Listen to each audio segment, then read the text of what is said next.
आज नेट की दिक्कत है ना?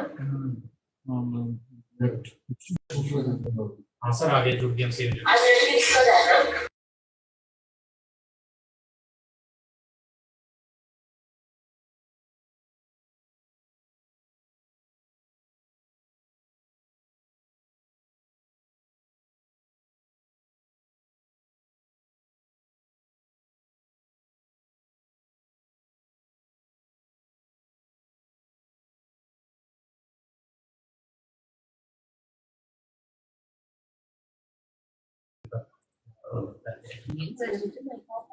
आप सभी का आज की इस वर्कशॉप के दूसरे दिन पहले सेशन में बहुत बहुत स्वागत है। क्या मैं ऑडिबल हूं? Am I audible? जो हमारे लोग गूगल मीट पे हैं उनमें से कोई थोड़ा बता पाए मुझे, एम आई ऑडिबल? क्या मेरी आवाज आ रही है? कृपया अनम्यूट करके बताएं। अनम्यूट करके बताएं कि क्या मेरी आवाज आ रही है सर? राजेंद्र सर, क्या आप मुझे सुन पा रहे हैं? सर अनम्यूट करें। माइक खुद को अनम्यूट करें। और कोई क्या मेरी आवाज आ पा रही है? मेरी आवाज आ रही है? ठीक है सर, धन्यवाद।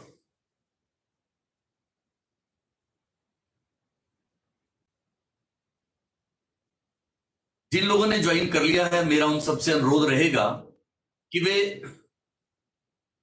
मैसेज बॉक्स में जाकर अपनी अटेंडेंस मार्क कर लें, ताकि हमारे पास ये रिकॉर्ड रहे जिन्होंने ज्वाइन किया है। जिन लोगों ने भी ज्वाइन किया है वो मैसेज बॉक्स में जाके अपना नाम और अपने स्कूल का नाम मेंशन कर दें, ताकि आपकी अटेंडेंस सुनिश्चित की जा सके।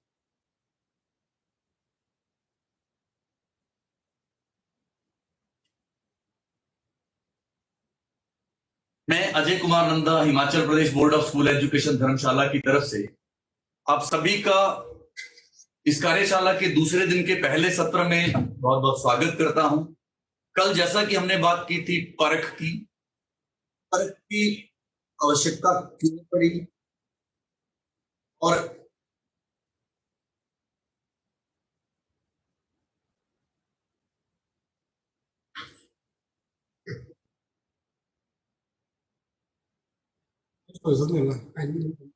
जो भी हमारे पार्टिसिपेंट है वो कृपया अपने आप को म्यूट रखें ताकि डिस्टर्बेंस ना हो। परख की क्यों जरूरत पड़ी उस पर हम लोग बात करेंगे। परख के क्या क्या ऑब्जेक्टिव्स थे उस पर बात करेंगे। कंपिटेंसी बेस्ड असेसमेंट क्या है उस पर हम लोग बात करेंगे। तो चलिए हम बात करते हैं।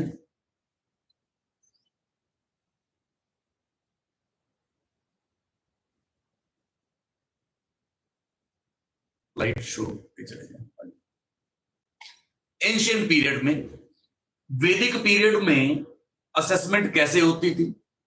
गुरुकुल सिस्टम था, बच्चे गुरुकुल में टीचर के पास पढ़ते थे। तो उस समय जो इवैल्यूएशन का सिस्टम था that was the oral evaluation.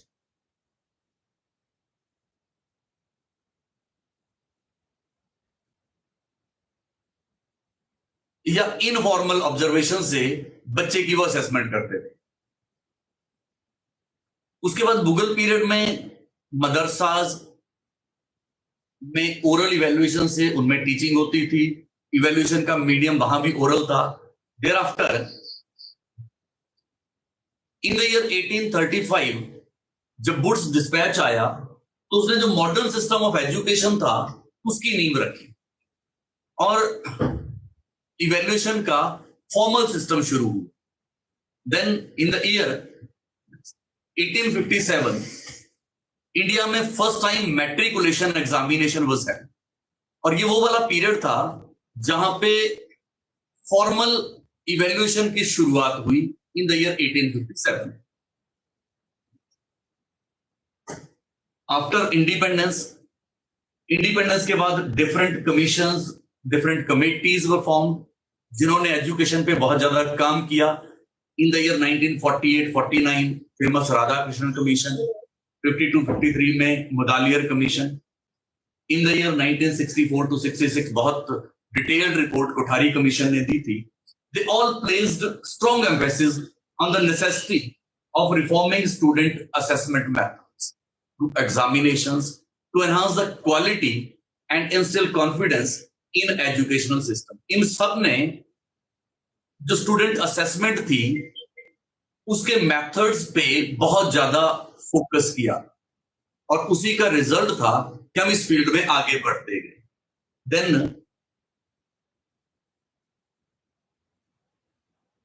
NPE 1968 उसने एडवोकेट किया shifting the focus of valuation from their certification to enhancing learning outcomes. 68 तक अगर मैट्रिक पास की है तो उसके लिए सर्टिफिकेट दे दिया, वही काम था इवैल्यूएशन का. लेकिन इस पॉलिसी के आने के बाद लर्निंग आउटकम्स की बात हुई कि लोगों ने सीखा क्या, उस पे बात हुई. There after in the year 1986 जो बड़ी फेमस पॉलिसी ऑन एजुकेशन आई थी, it propose the elimination of excessive reliance on chance and subjectivity. तब तक जो इवैल्यूएशन होती थी वो लंबे लंबे क्वेश्चन ऐसे टाइप उनसे होती थी जिसमें there was a chance of subjectivity. उस क्वेश्चन पे कोई टीचर 8 मार्क्स देता था, कोई 6 देता था, 15 मार्क्स का वो क्वेश्चन होता था, तो बहुत ज्यादा सब्जेक्टिविटी थी और जिससे रोट मेमोराइजेशन पे फोकस रहता था. उसको एलिमिनेट करने की रिकमेंडेशन इस पॉलिसी ने दी. जिन लोगों ने अपने माइक ऑन किए हैं, मेरा उनसे फिर अनुरोध रहेगा कि वो कृपया अपने आप को म्यूट रखें, कृपया अपने आप को म्यूट रखें ताकि बाकी भी सुन पाए. और मेरा फिर से सबसे अनुरोध रहेगा कि आप अपनी अटेंडेंस चैट बॉक्स में जाके अपना और अपने स्कूल का नाम लिखकर मार्क जरूर.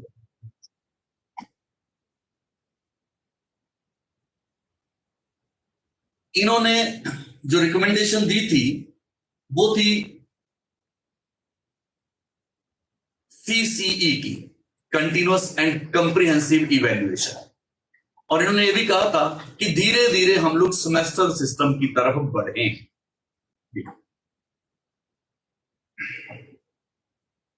तो ये जो सारा कुछ था इसको हम यूं कहें तो the evolution of student assessment has traversed a significant journey transitioning from oral testing in the Vedic period to the written examinations and then to public examinations, internal and external assessments, CCE, and now we have reached the stage of competency-based assessments. Efforts to shift the focus from content-based assessment to competency-based evaluation, it is still going on. Then बड़ी detailed report आई NEP 2020 जिसकी हम बार बार बात करते हैं. ये emphasise करती है transforming assessment for optimising learning and development of all students with a focus on following regular, formative and competency based. NEP 2020 कहती है कि जो हमारी असेसमेंट है वो सिर्फ टर्म एंड पे ना हो, बच्चे ने पेपर दिया उसी एक 3 घंटे के पेपर पे हम बच्चे को इवैल्यूएट करें, ऐसा नहीं. उसकी रेगुलर असेसमेंट हो, पूरा साल हो, फॉर्मेटिव असेसमेंट हो, जो क्वेश्चंस हैं वो हमारे कंपिटेंसी बेस्ड हो. हम प्रमोट करें लर्निंग को सो दैट बच्चे की डेवलपमेंट के लिए learning. It focuses on assessment for learning, not assessment of learning जैसा होता रहा है. क्या लर्न किया उसकी असेसमेंट हम लोग करते थे समेटिव फॉर्म में. अब असेसमेंट फॉर लर्निंग, असेसमेंट हो क्या सीखा, क्या और उसको सिखाना जाना चाहिए, क्या उसे और सीखना चाहिए ताकि उसकी लर्निंग और बेटर हो सके. अब बात सिर्फ रोट लर्निंग की नहीं है, मेमोराइजेशन की नहीं है. अब हम जो हायर ऑर्डर थिंकिंग स्किल्स हैं, एनालिसिस है, क्रिटिकल थिंकिंग है, कंसेप्चुअल क्लैरिटी है, NEP उन सब की वकालत करती है.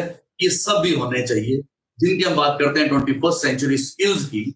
NEP कहती है कि बच्चे की 21st सेंचुरी स्किल्स डेवलप हो और उनकी इवैल्यूएशन हम लोग करेंगे. Next please.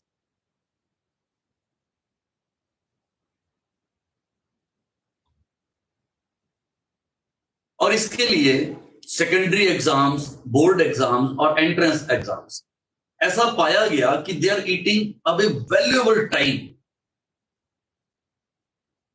बिकॉज बच्चा एग्जाम ओरिएंटेड पढ़ रहा है, बच्चा कोचिंग में गया जा रहा है, उसको बाकी लर्न करने के लिए समय ही नहीं मिल पा रहा है, जो उसकी डेवलपमेंट होनी चाहिए उसके लिए समय ही नहीं मिल पा रहा है। और ये जो एग्जाम्स हैं ये नैरो बैंड तक ही कंटेंट और मटेरियल को बच्चे को पढ़ने का टाइम दे पाते हैं, उसकी हॉलिस्टिक डेवलपमेंट नहीं हो पा रही है। तो इसलिए ये कहा गया इस पॉलिसी में board exams should be redesigned to encourage holistic development, ताकि कोचिंग कल्चर खत्म हो पाए, बच्चा मेरा एग्जामिनेशन प्रिपरेशन पे ना जाए।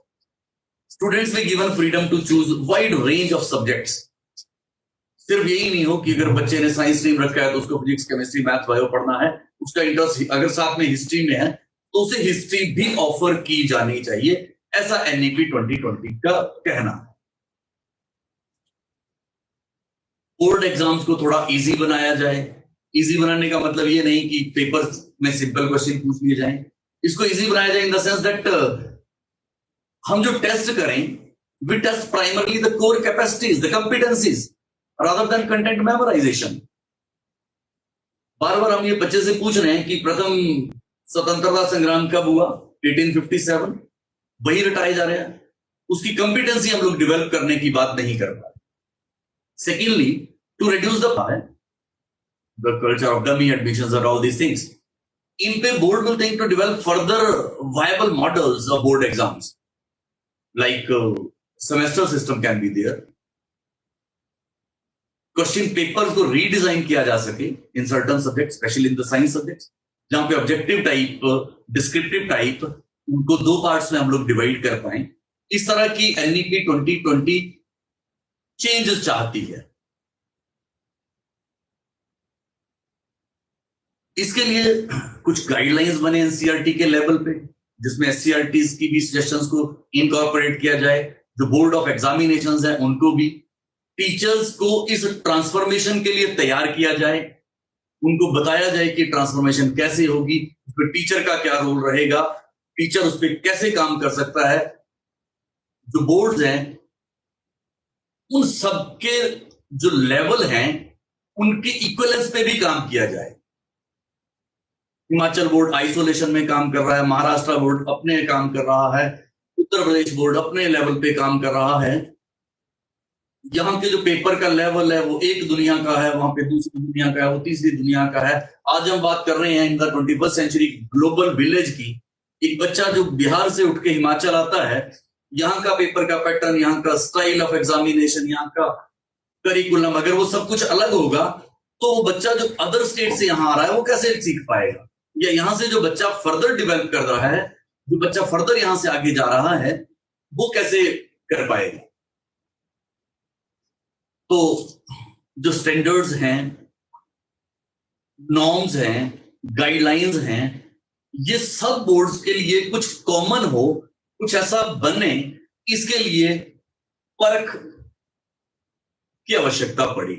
एंड द परख केम इनटू एग्जिस्टेंस, ये एनईपी की वजह से हुआ। जी सर, मैं फिर से कहना चाहूंगा, जिन लोगों ने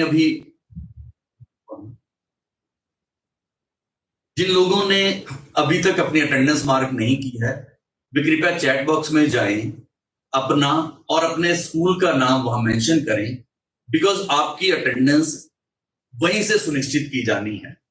हमारी स्क्रीन्स आपकी अटेंडेंस को रेगुलरली मॉनिटर कर रही हैं, रिकॉर्ड कर रही हैं, तो काइंडली आप इंश्योर करें कि आप अपनी अटेंडेंस वहां मार्क करते रहें।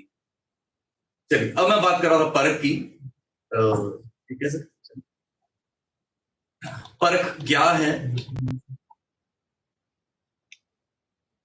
हिंदी में अगर मैं कहूं तो परख का मतलब हुआ जांचना, लेकिन यहां परख एक एब्रीविएशन यूज की गई है उसी शब्द के लिए, performance assessment review analysis of knowledge for holistic development. इससे आप सभी बहुत भली भांति से परिचित हैं। इस तरह से एग्जिस्टेंस में आया। जी सर। जो ऑब्जेक्टिव इसके लिए रखे गए थे वो थे norms, standard and guidelines evaluation और असेसमेंट के लिए सेट करना। परख वो स्टैंडर्ड, गाइडलाइंस, नॉर्म्स सेट करेगा जो थ्रू आउट कंट्री फॉलो किए जाएंगे। ये गाइड करेगा स्टेट अचीवमेंट सर्वेज को, ये कंडक्ट करेगा नेशनल अचीवमेंट सर्वे जो आजकल यहां चल रहा है, जो अभी 4th को यहां होना है, जिससे आप सभी भली भांति परिचित हैं। इस पे बहुत ज्यादा काम हो रहा है। इसके बाद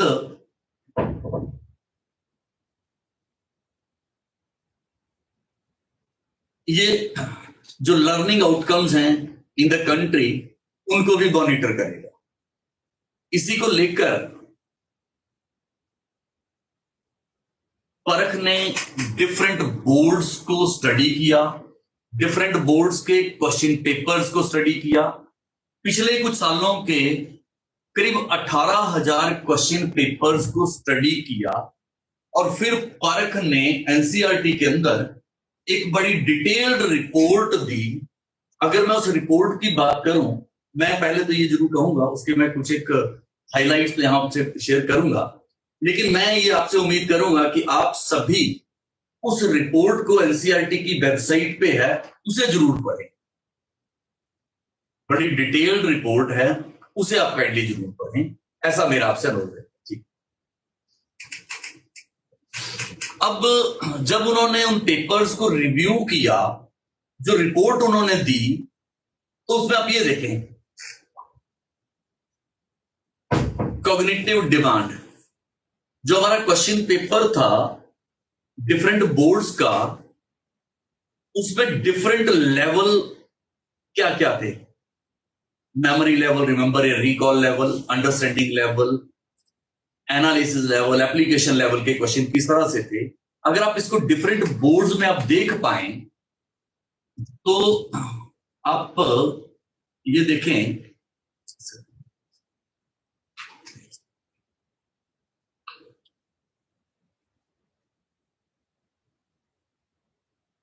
नीचे से अपने कर इसको, इसे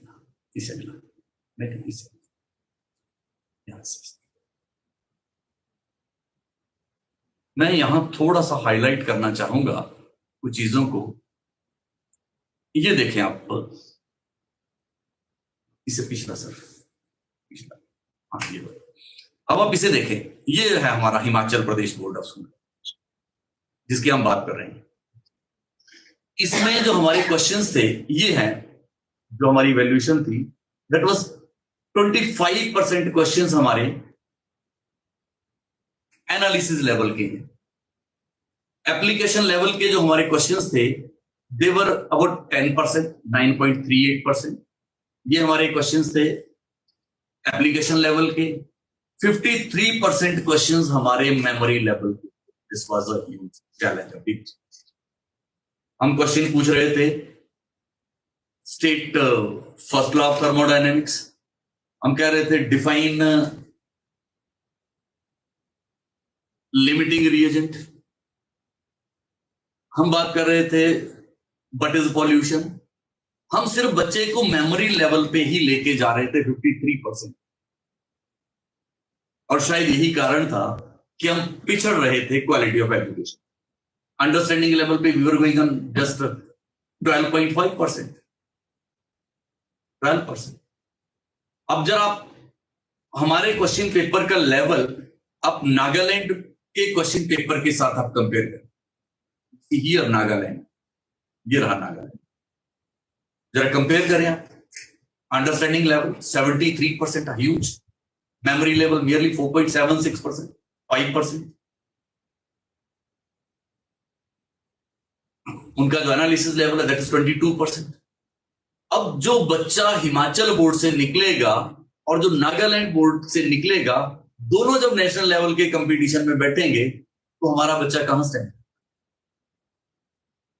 पर ये जो स्थिति मैं कह रहा हूं ये सिर्फ हमारी ही नहीं है, आप अदर बोर्ड पे भी जाएं, you take a look at the top the Haryana board Bhiwani memory level 64.71%, 65% question paper यही चल रहा है. Understanding level merely 6%. See how alarming the situation is. जब अलग अलग बोर्ड्स का पैटर्न अलग अलग होगा, उनका इवेल्युएशन का तरीका अलग अलग होगा, तो हाउ इज इट पॉसिबल कि हम लोग आफ्टर 12th उन सबको एक ही लाइन में खड़ा कर दें कि अब आप इकट्ठे कंपीट कर रहे हैं? How is it possible? इसके लिए पर ने बहुत ज्यादा काम किया और उन्होंने बहुत सी इन स्टडीज के बाद बहुत अच्छी रिकमेंडेशंस भी अपनी दी. मैं एक बार फिर से ये कहना चाहूंगा, जिन्होंने अभी भी अटेंडेंस मार्क नहीं किया है, वे कृपया अपनी अटेंडेंस साथ साथ मार्क करते रहें.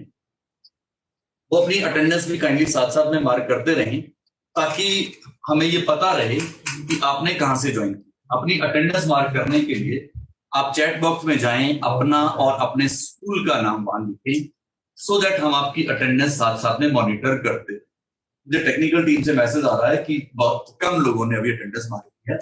काइंडली वो आप साथ साथ करते रहिए.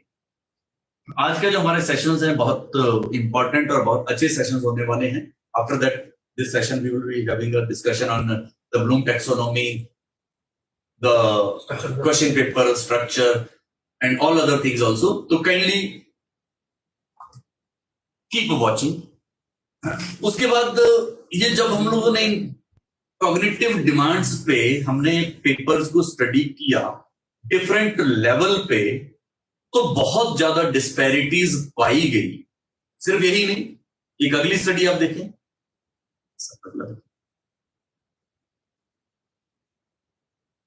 ये देखें जरा, question paper weightage of marks के हिसाब से एक बैलेंस क्वेश्चन पेपर में long answer type, short answer type, MCQs, objective, all this things must be there, ताकि वो डिफरेंट, इस पे हम लोग बात करेंगे कि क्या क्या उनकी आवश्यकता है जब हम लोग पेपर के ब्लूप्रिंट की बात करेंगे. पर यहां देखिए आप बोर्ड में डिस्पैरिटी यहां पे अगर आप देखें, Himachal Pradesh board of school education ये रहा, it is second from the bottom. ये सेकंड फ्रॉम द बॉटम का अर्थ ये बिल्कुल ना लें कि हम रैंक के हिसाब से हैं. ये सिर्फ प्लेस करने के लिए रखे गए.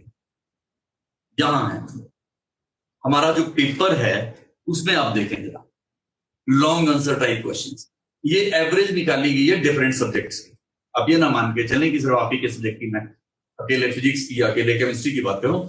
एवरेज जो निकाली गई है, हम लोग जो बात करें लॉन्ग आंसर टाइप क्वेश्चंस की, आप देखें we are having 68.75%, almost 69% question answer right. 12.5% हमारे MCQs, जबकि some other boards like this Odisha board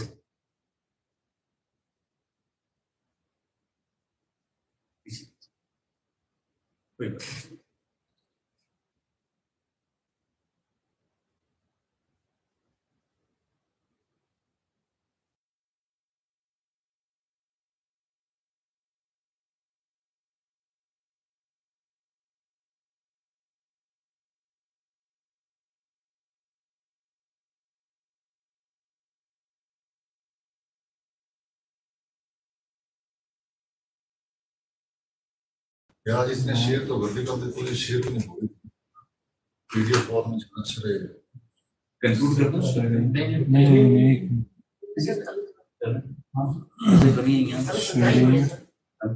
हमारे पास भी है, इस पे करेंगे हम लोग कि आज के थ्रू करते हैं. सेशन का था थोड़ी है ठीक है. कैसे बोर्ड पर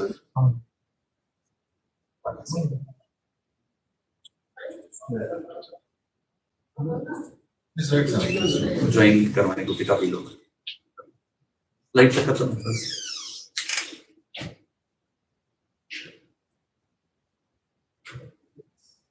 ठीक है करेंगे.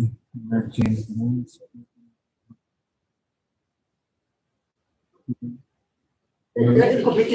इसी पे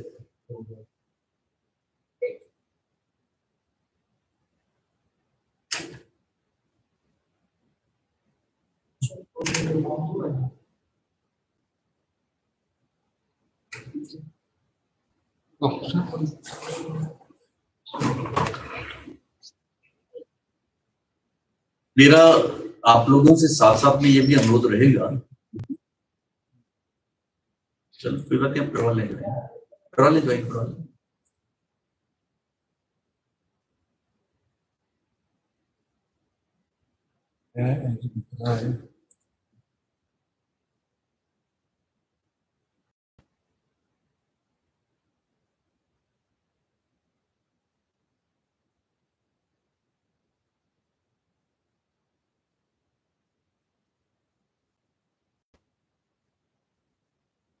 सर म्यूट है।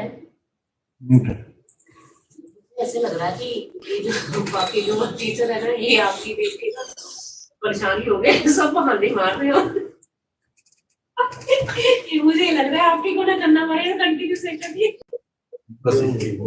हाँ फोन आ जा रहे हैं कि ये प्रॉब्लम ऑन कर दिया, म्यूट है ना, इस पे करूँ मैं sir, colour black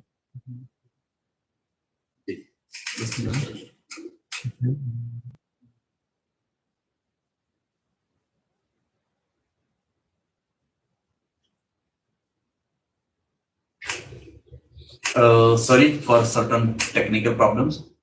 M I audible? क्या मुझे सुन पा रहे हैं?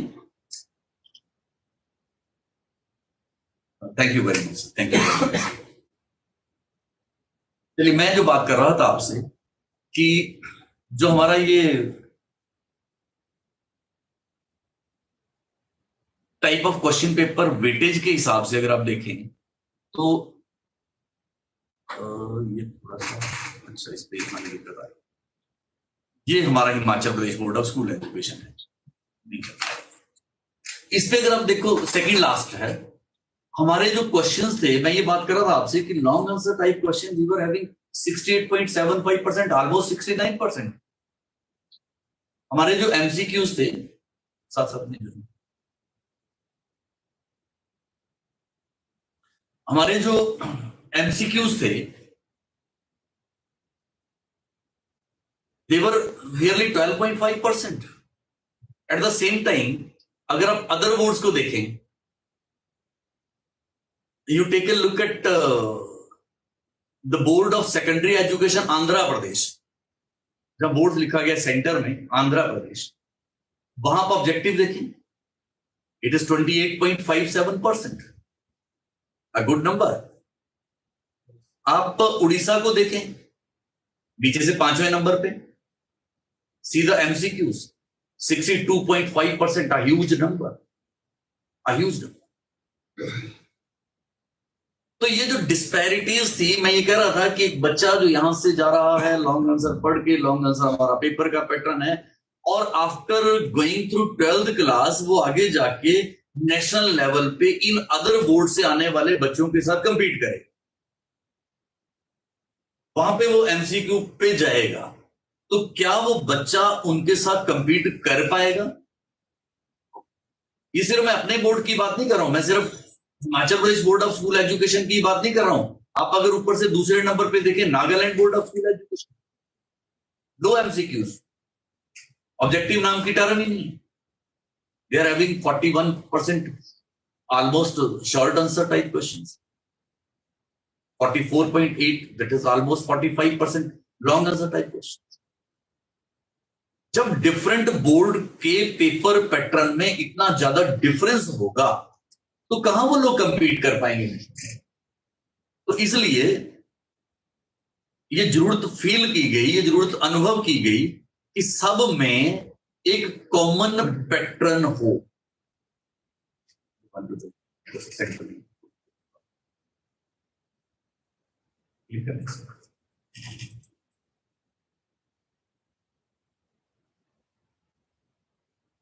तो ये जरूरत फील की गई। फर्क की रिपोर्ट के अब अगला देखें, इसे अगला वाला देखें, फर्क की रिपोर्ट ये देखिए आप, लेवल ऑफ क्वेश्चन जिनको हम लोग इजी, मॉडरेट और हाई में रेट करते हैं।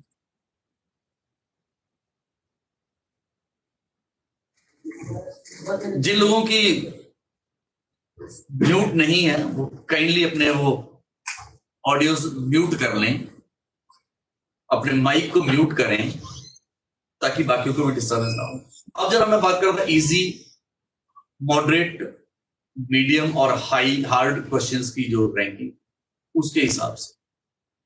अब यहां देखें, देयर डू बी स्टैंड, हम लोग कहां, नीचे से दूसरे नंबर पे आप देखें, हमारा जो पेपर है उसमें 34.38% इज, हार्ड 9.38%, मीडियम 56.25%।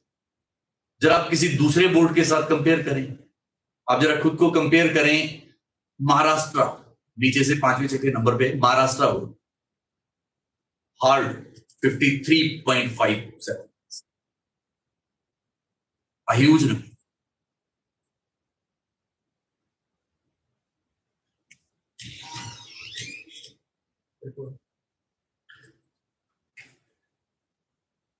अब देखिए, कंपेयर करके देखिए, अब छत्तीसगढ़ नीचे से तीसरे नंबर पे, इजी और हार्ड ऑलमोस्ट बराबर लेवल पे 47 एंड 44%। अब वेस्ट बंगाल देखें, हार्ड और इजी ऑलमोस्ट तीनों लगभग सेम लेवल पे 33%, 1/3 पेपर, 1/3 पेपर इजी, 1/3 हार्ड, 1/3, बहुत अच्छा पैटर्न।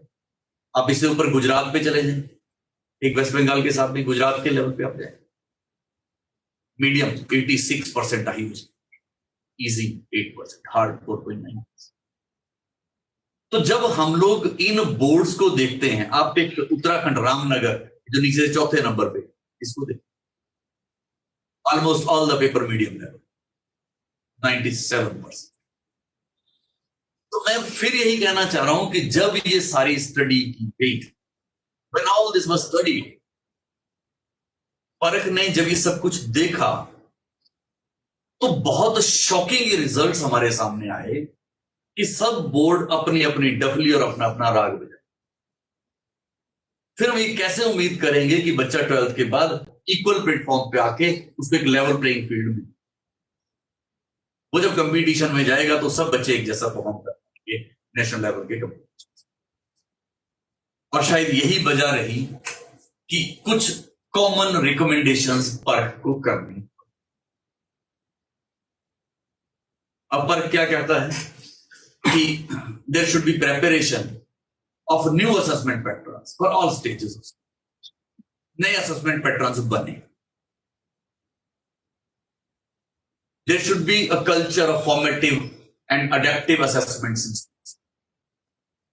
ऐसा कल्चर बिल्डअप हो, टीचर्स की कैपेसिटी बिल्डिंग हो, असेसमेंट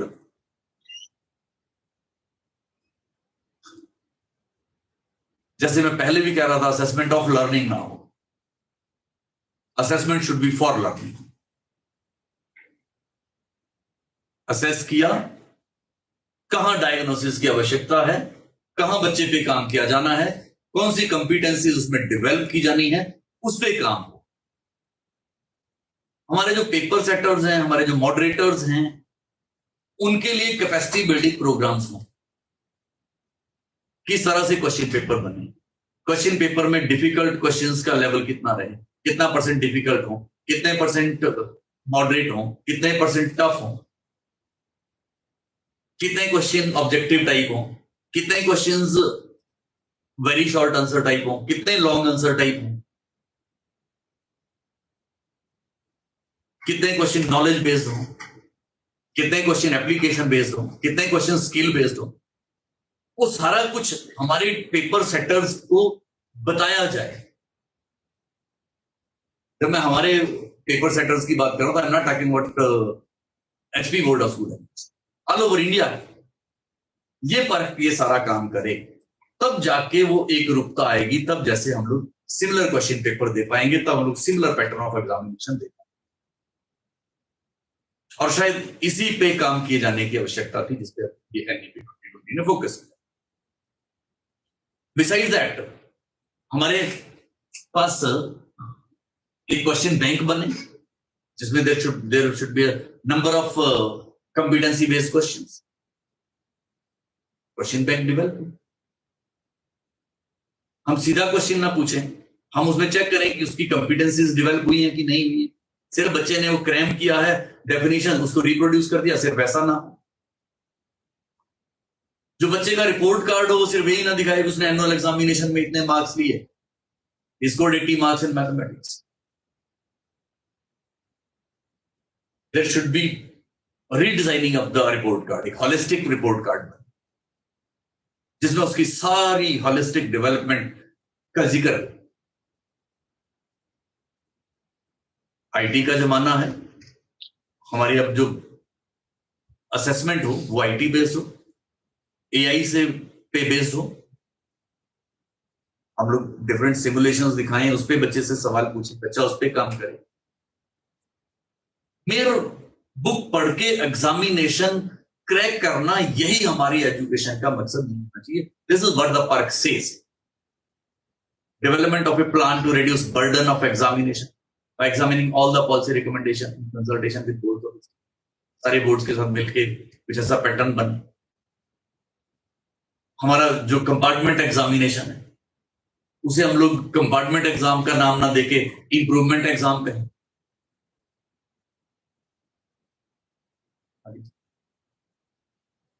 तो जो हमारे सब्जेक्ट हम लोग ऑफर करते हैं, पर्क उसको भी रिव्यू करें। सिर्फ यही नहीं कि जो बच्चा साइंस पढ़ रहा है वो हिस्ट्री नहीं पढ़ सकता, उसका इंटरेस्ट जितना मर्जी हो साथ में हिस्ट्री में, वो उसे पढ़ ही नहीं सकता। ऐसा नहीं होना चाहिए। कुछ कॉमन नॉर्म्स हो जो ऑल ओवर इंडिया फॉलो किए जाए, कुछ कॉमन स्टैंडर्ड्स हो, ऐसी कुछ गाइडलाइंस असेसमेंट को, इवैल्यूएशन को लेके सारे बोर्ड्स को, जैसे एनसीएफ 2020 ऐसा पर्क प्रोवाइड करे so that uniformity in assessment आ पाए। और उसी दिशा में बढ़ते हुए Himachal Pradesh board of education ने अपने सारे टीचर्स का कैपेसिटी बिल्डिंग प्रोग्राम शुरू किया। और एक सबसे बड़ी बात है कि it is the first board in the country जो इस तरह के कैपेसिटी बिल्डिंग प्रोग्राम सबसे पहले शुरू कर। मैं और आप लोग सौभाग्यशाली हैं that we have got this opportunity to be a part of this programme. Thank you very much. Kindly stay tuned. जिन्होंने अटेंडेंस मार्क नहीं की है वे चैट बॉक्स में जाके अपना नाम और स्कूल का नाम लिखकर अपनी अटेंडेंस मार्क कर लें।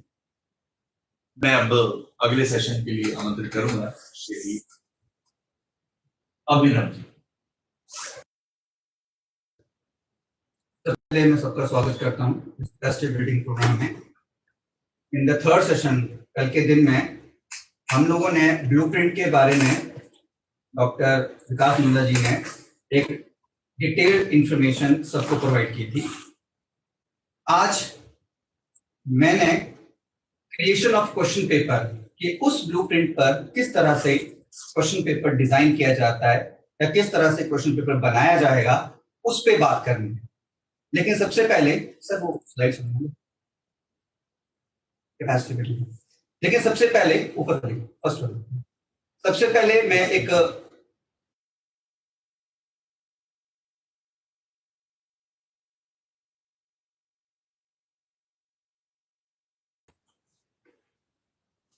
Next page.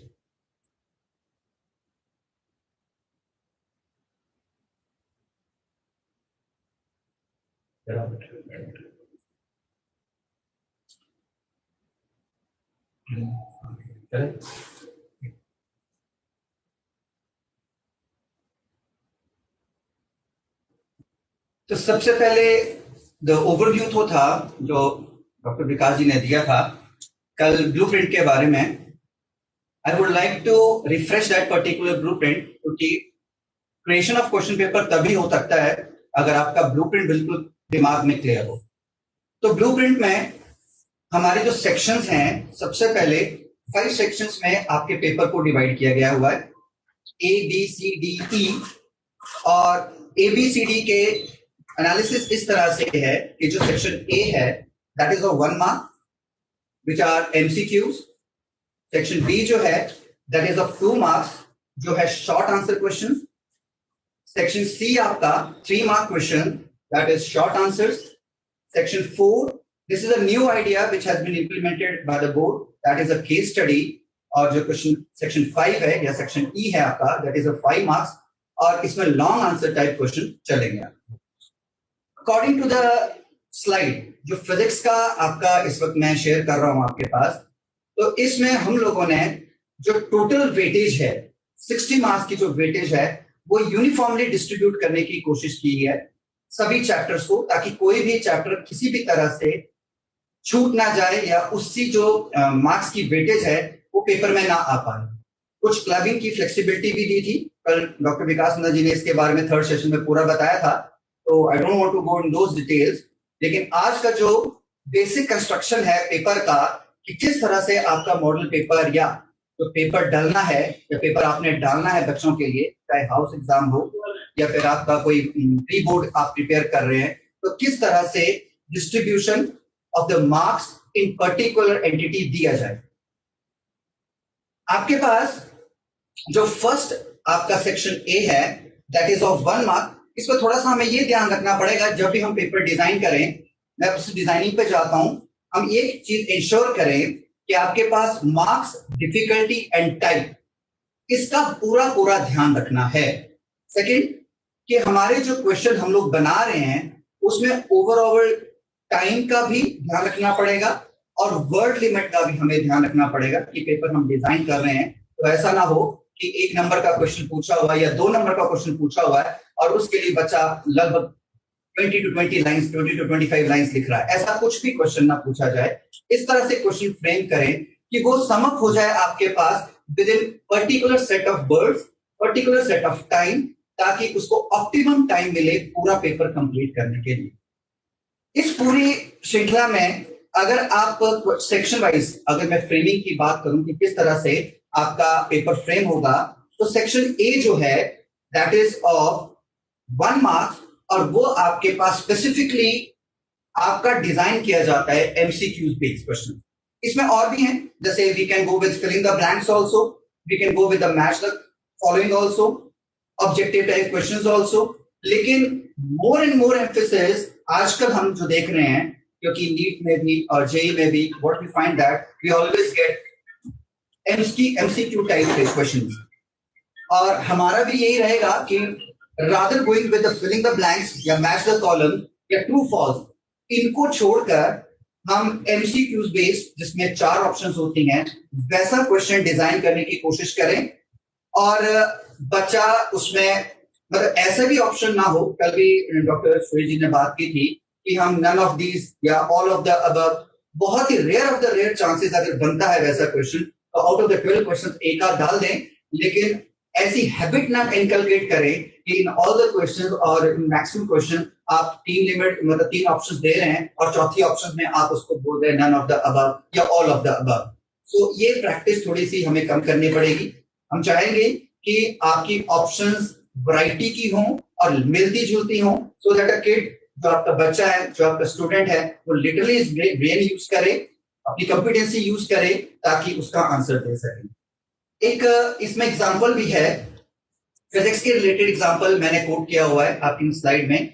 Sir next time पे चलिए, इससे नेक्स्ट में चलिए। हाँ, तो दिस इज 1 मार्क क्वेश्चन। ये कंडक्टर की रेजिस्टेंस दे रखी है 4 ohm at 0 degree temperature and the temperature coefficient of the resistance is 0.004 per degree centigrade. What is the resistance of the conductor? अब ये क्वेश्चन जो है it is not that simple कि उसने कहीं पे रोट मेमोरी से इसको करना है। He has to use some numerical abilities, he has to use some formulas, कुछ ना कुछ formulas या numerical ability लगाकर वो इस क्वेश्चन तक पहुंच पाएगा।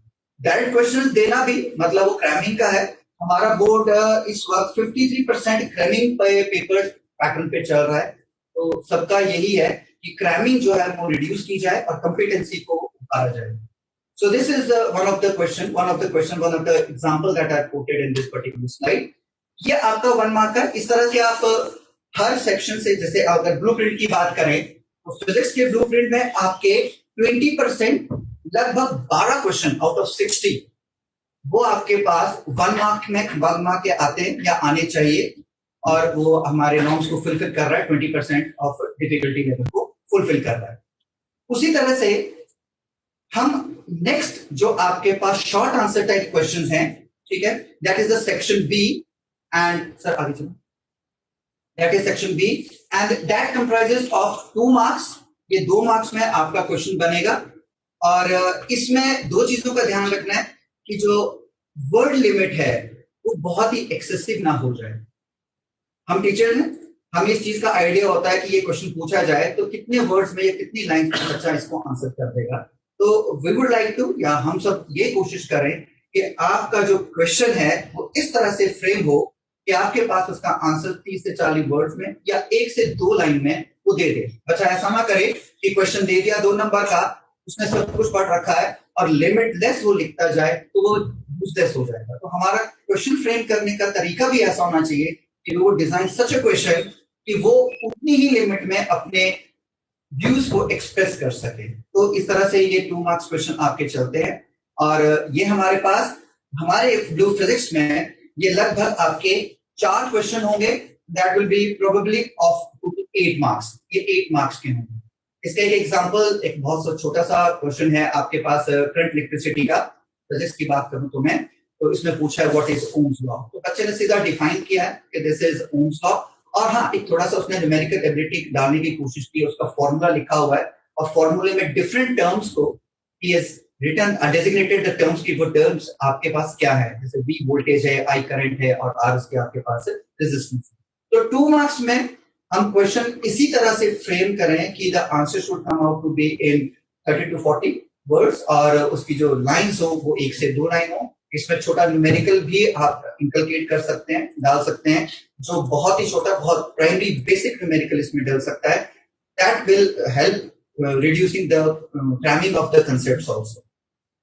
इसका थर्ड सेक्शन अगर हम फिजिक्स के पेपर की बात करें तो that is of short answer type question और ये शॉर्ट आंसर टाइप क्वेश्चन आपके 3 मार्क्स में रहते हैं और अगर इनके एवरेज की बात करें कि ये कितने क्वेश्चन आपके डलने चाहिए पेपर में, तो इन आउट ऑफ 60 ये आपके पास 7 क्वेश्चन डलेंगे लगभग 21 मार्क्स के।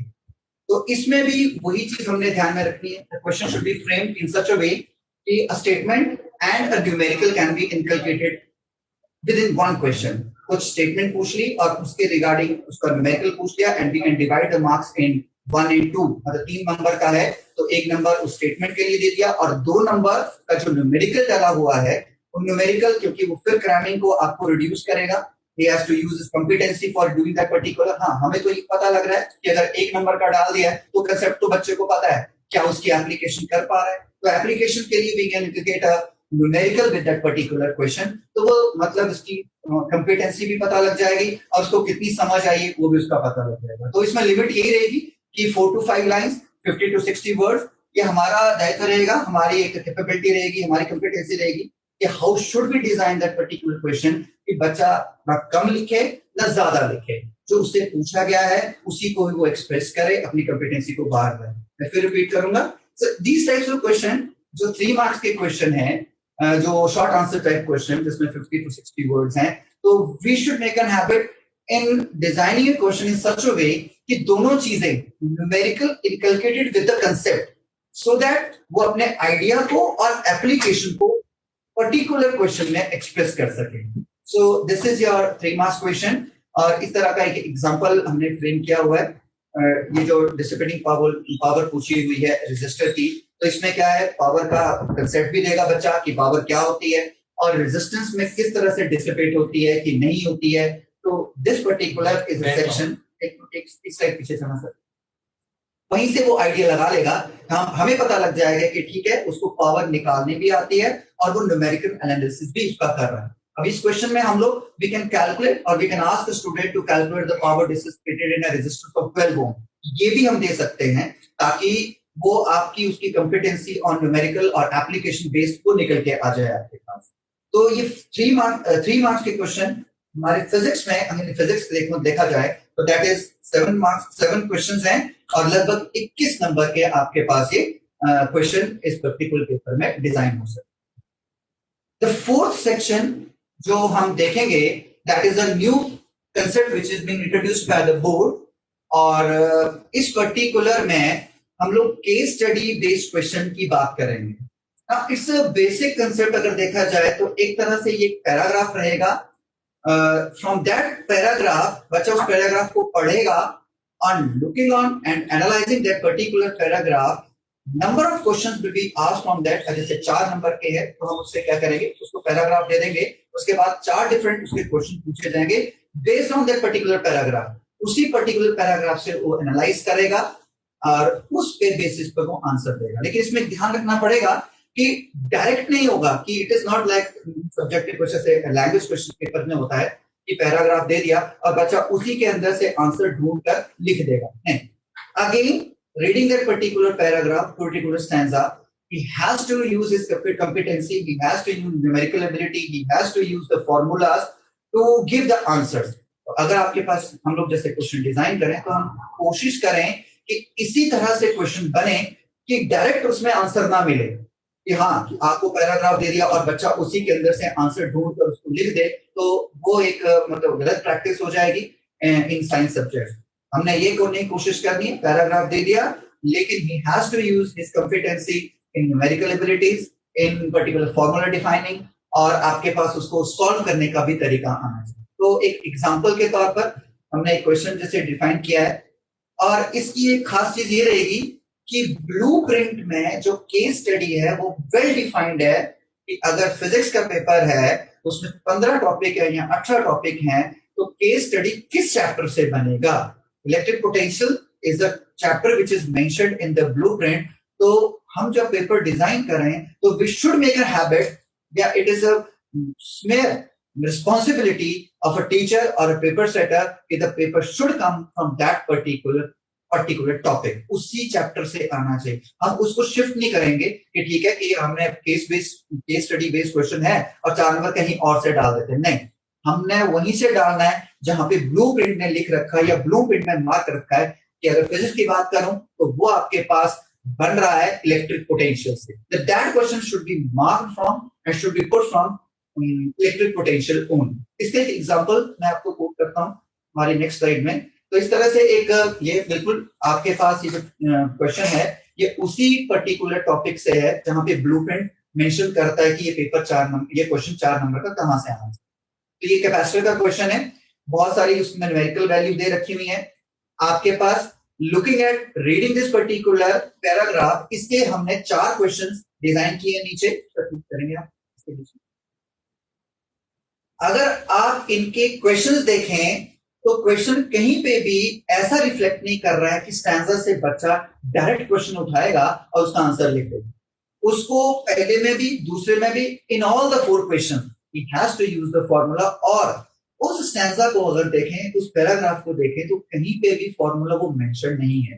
That means he has to use his competency to solve this particular question. उसको कॉम्पिटेंसी लगानी पड़ेगी। हाँ, उसको एक बेसिक आइडिया हो जाएगा कि ये जो पर्टिकुलर केस स्टडी है ये किस टॉपिक से है और उस टॉपिक में उसने क्या क्या पढ़ रखा है, वो उसको विजुअलाइज करेगा, उसको लिखेगा कि क्या क्या चीजें मैंने पढ़ रखी हैं और कहां कहां से मैं इन क्वेश्चंस के आंसर दे सकता हूं। तो अगर आप इसका पैराग्राफ देखें या स्टैंजा देखें, वहां से डायरेक्ट आंसर इन 2 क्वेश्चन पीछे 2 स्लाइड इस पर्टिकुलर केस स्टडी के अगर आप पैराग्राफ को देखें तो यहाँ कहीं पे भी उन 4 क्वेश्चंस का फॉर्मूला नहीं मिलेगा। हाँ, उसको वो अपनी कॉम्पिटेंसी, अपना नॉलेज, अपनी एप्लीकेशन का तरीका लगाना ही पड़ेगा जो उसने उस पर्टिकुलर चैप्टर में पढ़ा हुआ है। तो ये केस स्टडी का नया कंसेप्ट है और इस तरह के क्वेश्चंस बच्चों को उसी पर्टिकुलर टॉपिक से करवाया जाए, इससे हटना नहीं है। अगर हटेंगे तो हाँ उसकी प्रैक्टिस तो जरूर होगी लेकिन चांसेस जो है नंबर के वो कम हो जाएंगे क्योंकि वो उस तरह का उसने प्रैक्टिस नहीं किया होगा। तो अगर आप +2 की बात कर रहे हैं, फिजिक्स के पेपर की बात कर रहे हैं, तो हमने कहा कि हाँ जी इलेक्ट्रिक पोटेंशियल से 4 मार्क्स की केस स्टडी बननी है, तो हमारा टीचर्स का सबका दायित्व बनता है कि उसी तरह के उसको प्रैक्टिस करवाया जाए। आजकल AI का जमाना है, अगर आप ChatGPT में जाएंगे तो वहां पे आप सीधा सीधा लिखेंगे कि case study on electric potential, वो 100 क्वेश्चन निकाल के देगा आपकी चॉइस के। आप बोलेंगे कैपेसिटर से निकाल के दीजिए, वहां से निकाल के देगा। आप बोलिए डाइपोल से, तो डाइपोल से निकाल के देगा। जिस मर्जी टॉपिक से बोलिए उस तरह से वो आपको डिजाइन करके देगा। बच्चों को करवाएं so that we get handy to this particular type of question, क्योंकि ये नया कंसेप्ट है। मैं एक चीज बीच में छोड़ गया हूं, जो 1 मार्क क्वेश्चन है विच आर ऑफ 20% और 12 नंबर हैं, उसमें क्वेश्चन नंबर 11 और 12 अगर आप सर एक बार ब्लूप्रिंट में जाएंगे, ब्लूप्रिंट में सबसे ऊपर स्लाइड में,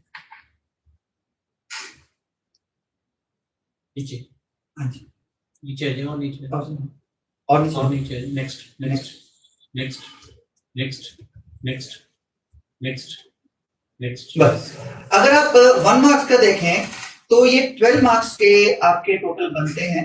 आपकी वेटेज डिफरेंट चैप्टर्स को दी गई है। इसमें 11th और 12th, और ये कंपल्सन नहीं है कि 11th और 12th, 3rd और 4th भी हो सकता है, 3rd और 8th भी हो सकता है।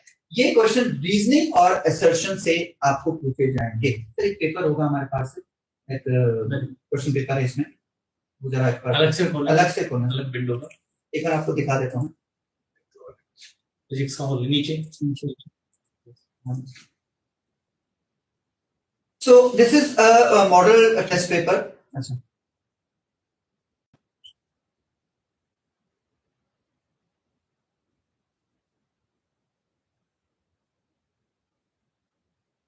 तो फ्यू सेकंड हम शेयर कर रहे हैं इस पेपर को स्क्रीन के माध्यम से, बने रहे आप तब तक।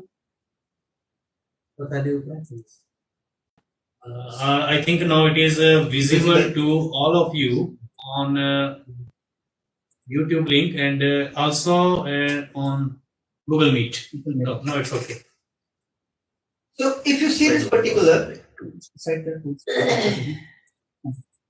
तो अगर आप इसको देखें तो फर्स्ट सेक्शन जो मल्टीपल चॉइस क्वेश्चन है, 12 नंबर क्वेश्चन, तो अगर आप 11 और 12 नंबर क्वेश्चन को देखें तो यहां से हम लोगों ने अगेन रीजनिंग और असर्शन के डाले हैं।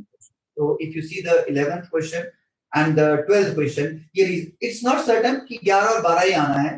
It's the choice of the paper setter कि वो 3rd और 4th भी डाल सकता है, मतलब 2 question minimum according to the blueprint जो सेट किया है उसमें आपके रीजनिंग और असर्शन के रहेंगे। मैं फिर वापस आता हूं आपके पास केस स्टडी वाले कंसेप्ट पे। तो केस स्टडी में मैंने आपको बताया कि सेट जो आपका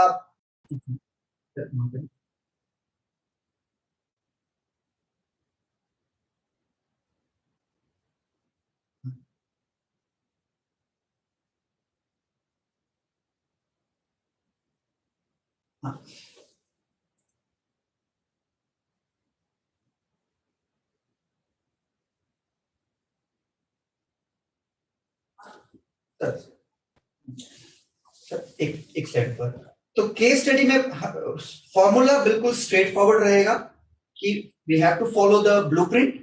और ब्लूप्रिंट में जहां से उन्होंने बोला हुआ है कि जैसे हमारा फिजिक्स की अगर बात करूं मैं, तो ब्लूप्रिंट देखिए आप, ब्लूप्रिंट में इलेक्ट्रिक पोटेंशियल एंड कैपेसिटेंस में 4 मार्क्स, दैट मींस हमारा जो मॉडल पेपर है उसमें भी 4 मार्क्स ही है। तो हमने जो प्रैक्टिस करवानी है स्कूल में या अपने क्लासेस में, तो we should make a habit कि आपका 4 मार्क्स से उनको प्रैक्टिस कराए। फिर डिजाइनिंग में आपका लास्ट सेक्शन बचता है विच इज ऑफ 5 मार्क्स, और 5 मार्क्स में आपके लॉन्ग आंसर टाइप क्वेश्चन रहेंगे, this is section E, and weightage इसकी 5 मार्क्स रहेगी आपके पास। और इसमें भी जो 5 मार्क्स क्वेश्चन है हमारे, if you talk about physics paper, there are 3 questions and again they are very well defined in the blueprint from which 3 chapters they will be asked. अगर मैं ब्लूप्रिंट की बात करूं तो वहां पे बिल्कुल क्लियर एंड स्ट्रेट फॉरवर्ड लिखा हुआ है कि one of the question will be from ray optics, the other question will be from alternating current, and the third will be from semiconductor, यानी कि सेमीकंडक्टर्स एंड इलेक्ट्रॉनिक्स। अगर आप इसको ढंग से देखें, सेक्शन 5 को, जो सेक्शन ई को जो 5 मार्क्स का है, तो आपका ऑल्टरनेटिंग करंट से 5 नंबर का बन रहा है आपके लिए क्वेश्चन। उसके बाद आपके पास रे ऑप्टिक्स से, और उसके बाद और ऑप्टिकल इंस्ट्रूमेंट से, और सेमीकंडक्टर। सर पीछे देखिए 5 मार्क्स में, तो इसमें वही चीज है कि आपने फिर ध्यान रखें कि आपके पास और पीछे यस, थोड़ा आगे यस। तो इसमें वही ध्यान रखना है कि वर्ड लिमिट ज्यादा लंबा ना हो जाए, एक्सेसिव ना हो जाए आपके लिए। तो बच्चा उसी तरह से फिगर प्रॉब्लम पूछ लीजिए इसमें, ठीक है। You can ask numerical in association with the concept, और क्वेश्चन फ्रेम करने की हम कोशिश करेंगे। तो ये 5 मार्क्स के आपके 3 क्वेश्चन रहेंगे from set pattern that is given the blueprint, और इसी तरह से हम अपना पेपर डिजाइन करेंगे। So I would like to give this to Vikas Nanda ji. Thank you sir. अभी आपके सामने अभिनंदन चंद जी थे जिन्होंने आपको क्वेश्चन पेपर डिजाइन करने का एक तरीका बताया कि जो हमारा एचपी बोर्ड का क्वेश्चन पेपर रहेगा वो किस तरह का रहेगा। तो मैं डॉक्टर विकास नंदा, आपका नेक्स्ट मार्किंग स्कीम कैसी रहेगी? क्वेश्चन जब आपने डिजाइन कर लिया, क्वेश्चन पेपर डिजाइन कर लिया है, इवैल्यूएशन के दौरान आपके क्वेश्चन पेपर जो डिजाइन हुआ है, थोड़ा सा क्वेश्चन पेपर का इफेक्ट आपका मार्किंग के दौरान भी दिखेगा। तो आपको पहले से प्रिपेयर करना है एज ए पेपर सेटर कि आप मार्किंग किस तरह की करवाना चाहते हैं। तो मार्किंग कैसे होगी पेपर की, आपको पहले से ही इंश्योर करना है कि एक एक क्वेश्चन जो आपने यहाँ पर पेपर में सेट किया है उसकी वेटेज और बच्चों से आने वाले पॉसिबल, मैं यहाँ वर्ड यूज करूंगा possible solution. Possible solution means कि एज ए पेपर सेटर आप सोच सकते हैं कि इस क्वेश्चन का एक पर्टिकुलर आंसर होगा एज पर योर थिंकिंग, या आप जैसे क्वेश्चन सेट इंसर्ट कर रहे हैं। बट हो सकता है सेम टाइम पर, सेम सिचुएशन पर कोई और सेकेंड जो क्वेश्चन अटेम्प्ट कर रहा है स्टूडेंट, या कोई और भी व्यक्ति जो अटेम्प्ट कर रहा है, वो उसका कोई सेकेंड मीनिंग लेके एक नया आंसर दे रहा है आपको, और वो भी सुटेबल है एज पर योर क्वेश्चन। मैं छोटा सा यहाँ क्वेश्चन क्रिएट करना चाहूंगा। बहुत छोटा सा क्वेश्चन है। For example, what is electron volt? और व्हाट इज इलेक्ट्रॉन वोल्ट, इसका आप आंसर चाहते हैं बच्चे से, और आपने मार्किंग स्कीम में बच्चे के लिए एक आंसर छोड़ना है। बच्चे का आंसर आ रहा है it is the unit of energy. Right, 1 number दिया जाएगा बच्चे को अगर 1 नंबर का क्वेश्चन है। एक और स्टूडेंट है जो इसकी डेफिनेशन लिख रहा है, इसको डिफाइन कर दे रहा है व्हाट इज इलेक्ट्रॉन वोल्ट। वो डेफिनेशन दे रहा है कि इलेक्ट्रॉन वोल्ट है कि 1 पोटेंशियल डिफरेंस 1 वोल्ट के अंदर अगर एक इलेक्ट्रॉन को हमने शिफ्ट करवाना from one position to another, उससे वर्क करवाना है, तो वर्क भी 1 इलेक्ट्रॉन वोल्ट का होगा। दो सिचुएशन, 2 आंसर आ गए आपको। तो आप यहां पर जिसमें सिर्फ ये लिखा है it is the unit of energy, तो उसका भी हम नंबर नहीं काट सकते। यही यहां पर आप डिफाइन करता है कि आप paper as a paper setter question कैसे पूछते। क्या उस क्वेश्चन का एक ही सुटेबल आंसर है, या दैट क्वेश्चन है 1, 2 और मोर सुटेबल आंसर? अगर ऐसा है तो आपको पेपर डिजाइनिंग करते हुए उस क्वेश्चन के बारे में अच्छे से सोचना पड़ेगा। अदरवाइज आप उसके दिए हुए किसी भी उत्तर के लिए नंबर नहीं काट पाएंगे। एक समस्या हो जाएगी आपके लिए भी। और बिकॉज हम यहाँ पर चर्चा करने वाले हैं अब सॉल्यूशन कैसा रहेगा, स्टेप मार्किंग कैसे रहेगी, वहां से ही पता चल पाएगा कि आपके पूछे गए प्रश्न का, जो आपने क्वेश्चन पूछा है, उसका कितने सूटेबल आंसर बन रहे हैं। और मेरे अगर राय मानी जाए तो आपके द्वारा पूछे गए क्वेश्चन का एक ही परफेक्ट सूटेबल आंसर होना चाहिए। इट शुड नॉट हैव, ये बोगियो क्वेश्चन नहीं होना चाहिए। आप कह सकते हैं कि ऐसा क्वेश्चन नहीं होना चाहिए जिसमें एक से ज्यादा उत्तर दिए जा सकते हैं। अगर दिए जा सकते हैं तो हमें वो क्वेट करने पड़ेंगे वहां पर भी अपने सॉल्यूशन कि अगर बच्चा ये पर्टिकुलर 3 आंसर लिख देता है तो तीनों ही केस में बच्चे को नंबर दिए जाए। बट वी शुड अवॉइड, हमें ऐसे क्वेश्चन से अवॉइड करना है, बचना है। और क्वेश्चन आपका कोई भी ऐसा नहीं हो जो इस तरह के सिचुएशन स्टैंड कर दे हमारे लिए, या एक एग्जामिनर जो पेपर चेकर है, इवेल्युएटर है, उसके लिए एक समस्या पैदा करता है। जनरली हम बोर्ड भी करते हैं, हमारे पीछे के पेपर भी अगर हम देखें तो बोर्ड भी एक सॉल्यूशन प्रोवाइड करवाता है। सो पेपर सेटर को सॉल्यूशन भी या अपने साथ पेपर के साथ करना पड़ता है। मैं चाहूंगा सर आप सॉल्यूशन वाली एक स्लाइड है आपके पास, थोड़ा शेयर करें। स्टेप मार्किंग की एक स्लाइड है। ये क्वेश्चन पेपर हमने लिया है, एक फिजिक्स का पेपर लिया है जहां पर 10+1 फिजिक्स का पेपर। सर एक क्वेश्चन पेपर ये सॉल्यूशंस के साथ स्टेप मार्किंग आपको यहाँ पर कुछ दिखेगी, सॉल्यूशन दिखेगा विद स्टेप मार्किंग।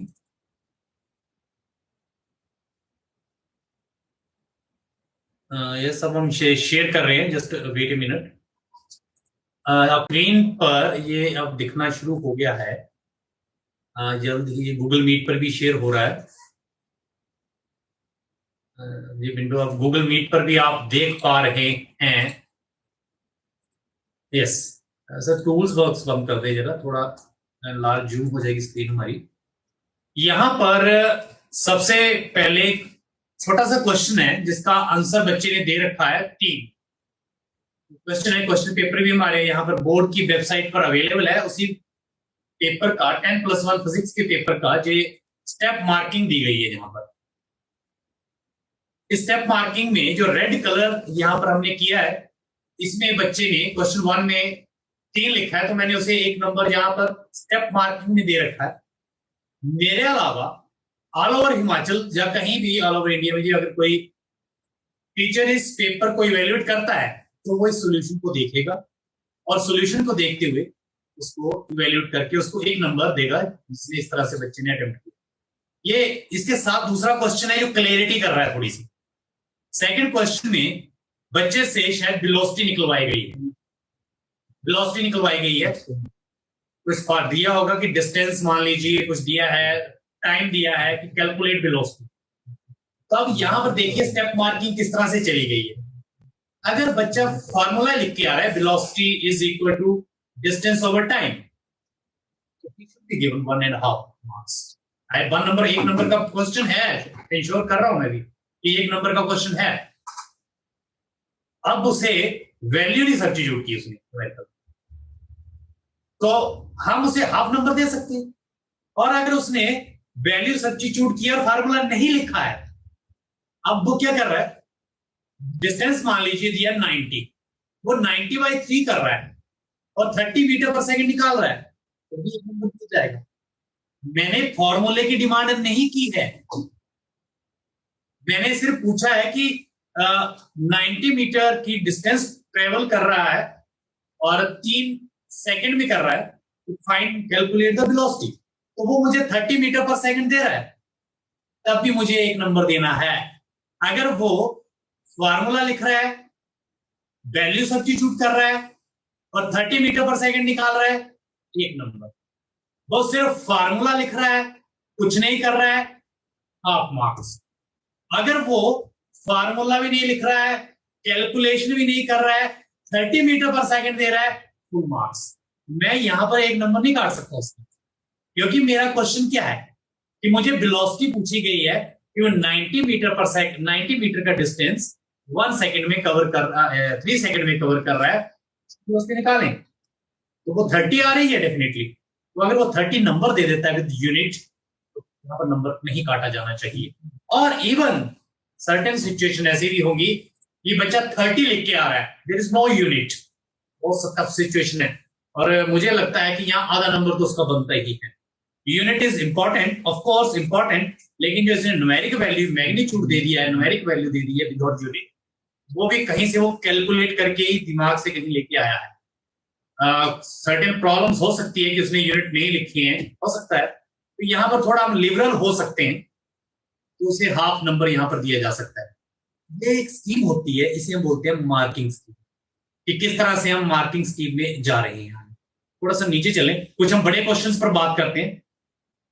यहां पर एक 13 क्वेश्चन है जिसमें एक रिलेशन दिया है, m is equal to m0 divide by √1 - v²/c²। तो इसमें पूछा गया है कि आपको एक डिमेंशनल एनालिसिस करते हुए प्रूव करना है कि ये इक्वेशन ट्रू है, दिस इक्वेशन जो है डिमेंशनली करेक्ट है। इसकी करेक्टनेस चेक करने के लिए जो फिजिक्स वाले वो समझते हैं, और बाकी भी हम थोड़ा डिस्कस करेंगे, दूसरे सब्जेक्ट का भी एग्जांपल लूंगा। ये समझते हैं कि करेक्टनेस तभी होगी जब दोनों साइड्स के यूनिट या डायमेंशंस इक्वल होंगे। तो अगर मैं लेफ्ट हैंड साइड देखता हूं, यहां मास है, मास इसका जो आप डायमेंशन फार्मूला है हम उसे कैपिटल M यहां लिख रहे हैं ब्रैकेट्स के अंदर। तो राइट हैंड साइड का भी मुझे यही मिलना चाहिए आफ्टर ए लिटिल कैलकुलेशन, वो भी कैपिटल M के इक्वली आना चाहिए। तो यहाँ पर एक कैलकुलेशन की गई है जिसमें डायमेंशन फार्मूले अलग अलग क्वांटिटीज के लिखे गए हैं। इन सबको कैलकुलेट करके दूसरी साइड का भी डायमेंशन फार्मूला कैपिटल एम निकल के आ गया। तो थोड़ा सा नीचे करें, हल्का सा नीचे करें इसको।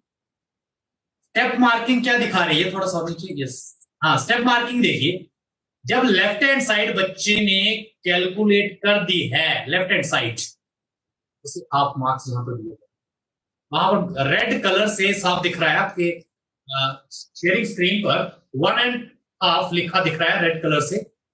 ये लेफ्ट हैंड साइड में इतनी ही बच्चा पेपर करके छोड़ के आ गया है इस क्वेश्चन, आधा नंबर वो डिजर्व कर। राइट हैंड साइड का भी उसने हाँ लिख लिया अगर डायमेंशन, ये भी आपके डायमेंशन आ रहे हैं, उसने कैलकुलेट किए हैं। और अगर कैलकुलेट नहीं किए, उसने डायरेक्ट कैपिटल एम लिख दिया है, तो हमें थोड़ा सा उसको यहाँ नंबर काटे जा सकते हैं, बिकॉज वो डायरेक्ट लिखना तो एक गैस वर्क हो गया, गैस वर्क ही है वो। तो हमें जहां हर क्वांटिटीज के डायमेंशंस यहाँ पर हमें दिखेंगे जो वो डाल रहा है, जिससे वो कैलकुलेट कर रहा है, जैसे थोड़ी सी कैलकुलेशन दिखाई गई। और ये भी ध्यान रखें कि वो उसकी वर्ड लिमिट जब बड़ा लंबा भी जरूरी नहीं, बहुत लेंथी कर दे क्वेश्चन उसके आंसर्स, जरूरी नहीं। अगर वो सेकंड साइड के भी डायमेंशंस लिखने में समर्थ हो रहा है, 1.5 नंबर डिजर्व कर रहा है। अब अगर वो दोनों साइड्स को इक्वेट ही कर दे रहा है कि यस दोनों के इक्वल आ गए हैं, तो 1 नंबर वो डिजर्व करता है। इसके लिए छोटी सी कैलकुलेशन रहती है कि दोनों साइड्स के डायमेंशंस फार्मूलाज इक्वेट हो रहे हैं, इक्वल आ रहे हैं, लेफ्ट हैंड साइड और राइट हैंड साइड इक्वल हो रही है, तो अब पूरे के पूरे 2 अंक उस बच्चे को अवार्ड किए जा सकते हैं। नेक्स्ट चलें सर, थोड़ा सा नीचे उतरें। एक और एग्जांपल ले लेते हैं, यहाँ आसान सा क्वेश्चन है, क्वेश्चन नंबर 14। इसमें पूछा गया है कि define average speed and also give its formula. ये पूछा गया क्वेश्चन में एग्जैक्टली। अगर क्वेश्चन में ऐसा पूछा गया तो उसकी डेफिनेशन देगा बच्चा। डेफिनेशन में वो लिख रहा है total displacement divided by total time taken. Of course कोई बात नहीं, नंबर दिया जाएगा। 1 नंबर मैंने दे दिया।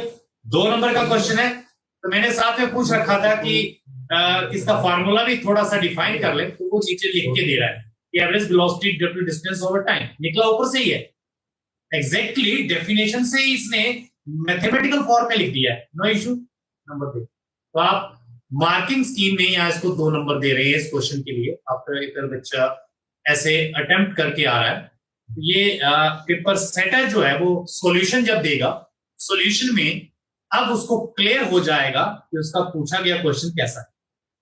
जब वो खुद अटेम्प्ट करेगा उस क्वेश्चन को, कल भी मैंने बात की थी, अगर आप 3 घंटे का एक असेसमेंट तैयार कर रहे हैं तो एज ए पेपर सेटर आप उसे 1 घंटे में हल करने या सोल्यूशन उसका देने में समर्थ होने चाहिए। अगर एक पेपर सेटर 3 घंटे में उस पेपर को सॉल्व करेगा तो बच्चा डेफिनेटली उसको 3 घंटे से ज्यादा समय चाहिए। तो आपके द्वारा डाला गया पेपर आपके ही द्वारा 1 घंटे में पेपर पर सॉल्यूशन के फॉर्म में आ जाना चाहिए, तभी वो पेपर बच्चे को असेसमेंट के लिए दिया जा सकता है। कोई ये स्ट्रिक्ट रूल नहीं है, बट एक जनरल सा एक आइडिया है, आपको थोड़ा सा इस पर ध्यान रहेगा। देन 15 क्वेश्चन भी इसी कैटेगरी का 2 नंबर का है। सर थोड़ा नीचे चलिए, 3 नंबर का क्वेश्चन देखते हैं। हाँ ये क्वेश्चन यहाँ पर चल रहे हैं, 18 नंबर क्वेश्चन भी है, या कोई और भी देख लिया। 18 नंबर क्वेश्चन ले लेते हैं। इसमें वर्क एनर्जी थ्योरम क्वेश्चन पूछा गया, what is define work energy theorem, उसके लिए एक्सप्रेशंस की डिमांड की गई है। तो इसमें सबसे पहले डिफाइन कर दिया गया कि होता क्या है वर्क एनर्जी थ्योरम, कि work done on an object by the net force acting on it equal to change in kinetic energy. तो ये अगर दे दिया इसने, एक नंबर दिया, no issue, no need to कि आप डिजायर करें या आप उम्मीद रखें कि बच्चा उसका मैथमेटिकल एक्सप्रेशन भी दे, क्योंकि 3 नंबर का क्वेश्चन है। मैंने अगर उसने डेफिनेशन दे दिया तो सब 1 नंबर दिया जाए उसे। मैथमेटिकल एक्सप्रेशन लिख रहा है आगे, W is equal to change in kinetic energy that is delta के लिखा है।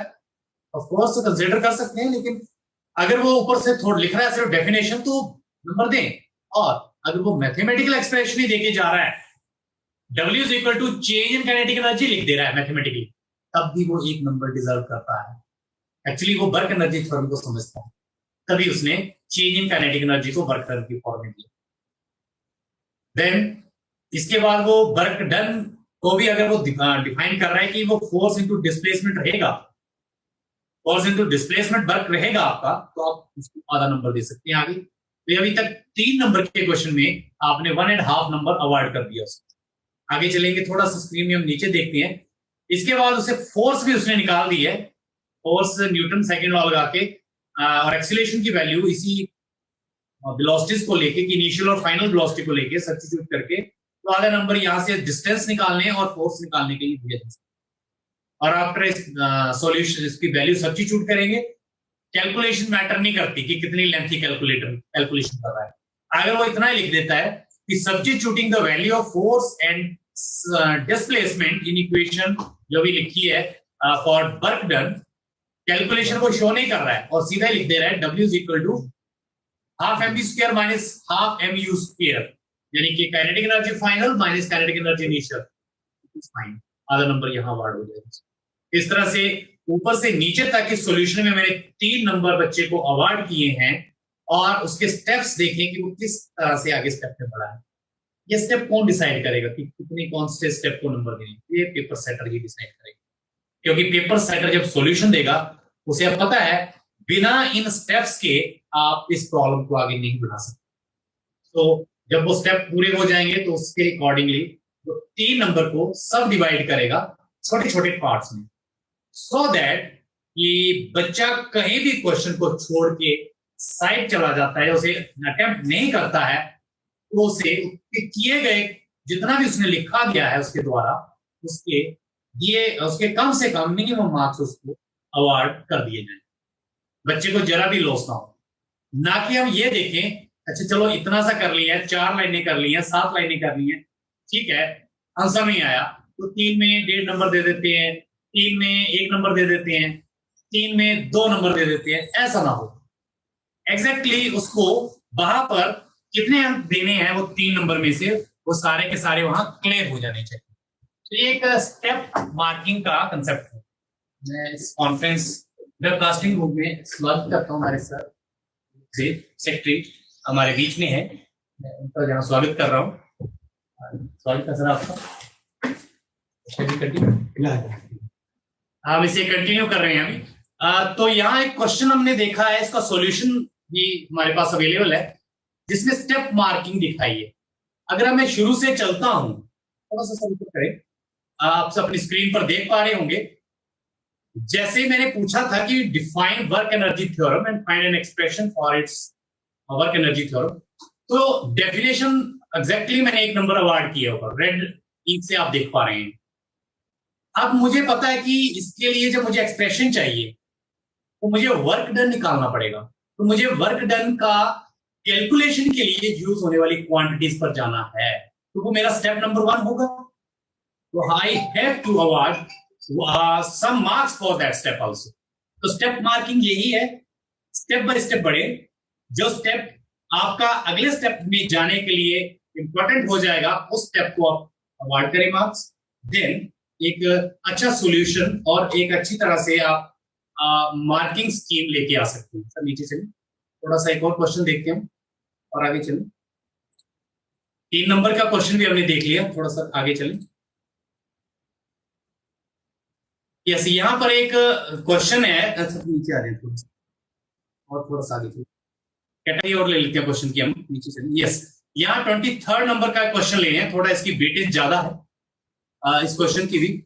यहाँ पर एक सिंपल हार्मोनिक मोशन के बारे में पूछा गया, एक्सप्लोरिंग फोर्स के बारे में पूछा गया, आप कह सकते हैं हुक्स लॉ के बारे में पूछा। जिस फिजिक्स सब्जेक्ट का ही क्वेश्चन है, आप केमिस्ट्री में भी ऐसे क्वेश्चन आपको मिलेंगे, आप पॉलिटिकल साइंस में जाएंगे वहां भी ऐसे क्वेश्चन मिलेंगे, इकोनॉमिक्स में ऐसे क्वेश्चन मिलेंगे, हर सब्जेक्ट में इस तरह के क्वेश्चंस मिलने वाले हैं।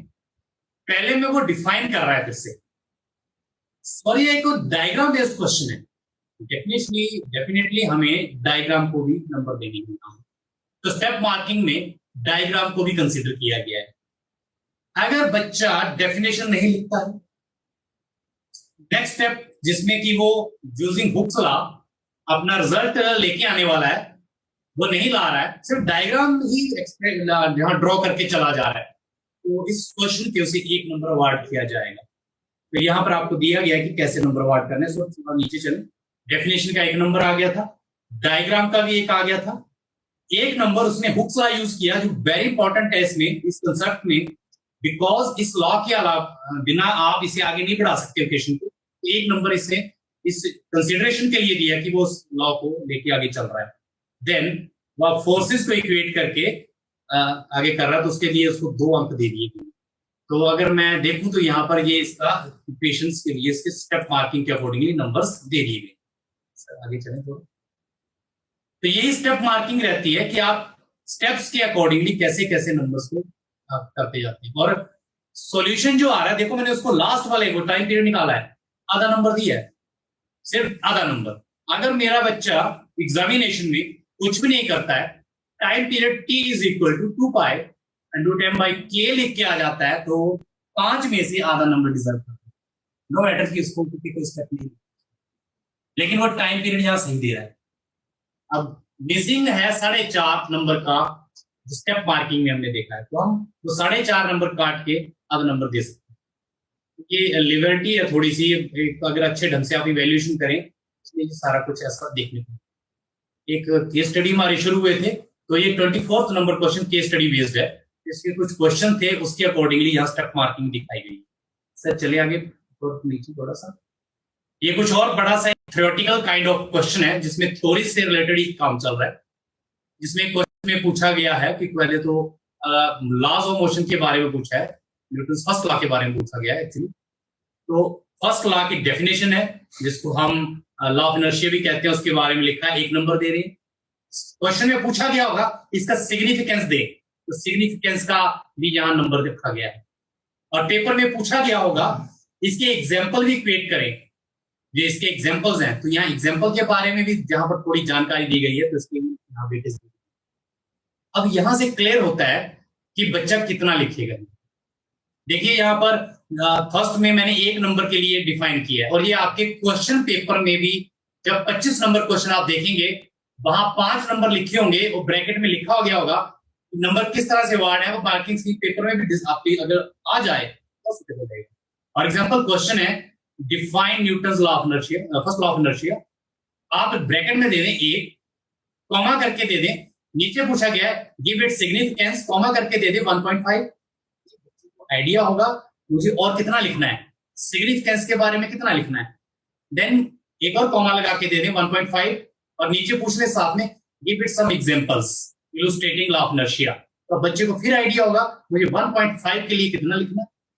और नेक्स्ट कि आप इसका कुछ इनर्शियल और रेफरेंस जो फ्रेम्स है, फ्रेम्स ऑफ रेफरेंस, उसकी थोड़ी सी डेफिनेशन दे दें लॉ ऑफ इनर्शिया के अकॉर्डिंग, तो आप उसको कॉमा करके 1 नंबर दे दें। तो आपने उस 5 नंबर को क्वेश्चन पेपर में लिख दिया एक ब्रैकेट्स के अंदर 1, 1.5, 1.5, 1। तो बच्चे को भी क्लियरिटी होगी कि मुझे कहाँ कितना लिखना है। ऐसी मार्किंग स्कीम्स अगर आपके पास रहे, तो आप कोई आपके अलावा भी पेपर चेक करेगा तो उसे एक अच्छा प्लेटफॉर्म मिलेगा, और वो भी ढंग से इवैल्यूएशन करेगा। बच्चा इसमें सफर नहीं करेगा, अगर वो सफर करने की जो गुंजाइश भी रहेगी तो मिनिमाइज हो जाएगी। चलिए थोड़ा, तो ये ऐसे ही क्वेश्चंस कुछ वहां हमने दिए, क्वेश्चन पेपर बोर्ड की वेबसाइट पर अवेलेबल है। तो ये कुछ मार्किंग स्कीम के बारे में हमने डिस्कस किया। तो मार्किंग स्कीम में एक बात का आपने ध्यान रखना है, पेपर सेटर की ही ड्यूटी है कि वो सॉल्यूशन बनाए, इसे वर्डन ना समझे। सॉल्यूशन बनाते हुए वो खुद पता लग जाएगा उसको कि मेरे स्टेप्स कितने बन रहे हैं, मेरे कितने स्टेप बन रहे हैं, और उन स्टेप के अकॉर्डिंग खुद ब खुद उसकी मार्किंग स्कीम निकल के आ जाएगी। और मार्किंग स्कीम जो है वो स्टेप मार्किंग के नाम से भी पॉपुलर है, जानी जाती है।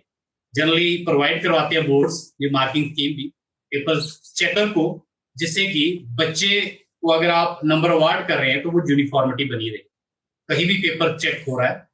कितने भी एग्जामिनर एक ही तरह के क्वेश्चन पेपर्स को अलग अलग उसके आंसर स्क्रिप्ट्स को चेक कर रहे हैं, तो हर आंसर स्क्रिप्ट्स को जो अवार्ड किए जाएंगे मार्क्स वो यूनिफॉर्मिटी के साथ रहेंगे। पॉसिबिलिटी कुछ भी हो सकती है, एक ही तरह की आंसर स्क्रिप्ट्स या एक ही तरह का क्वेश्चन पेपर 10 अलग अलग टीचर चेक कर रहे हैं, तो उनके दिए गए अवार्ड किए गए मार्क्स तो यूनिफॉर्मिटी के साथ देखने को मिलेंगे। तो विद दिस मैं ये मार्किंग स्कीम के बारे में जो मैंने अपनी आपसे बात की, वैसे यही सेशन को यहाँ रोक रहा हूँ, एंड कर रहा हूँ। और मैं चाहूंगा कि आपकी कोई क्वेरी है तो आप अनम्यूट करके यहाँ पूछ सकते हैं।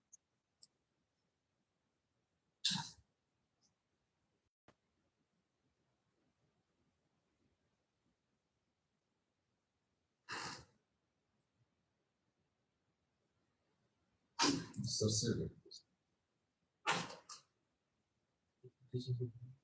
आज तो बड़े कम दिन में सब बड़े आज स्किप कर गए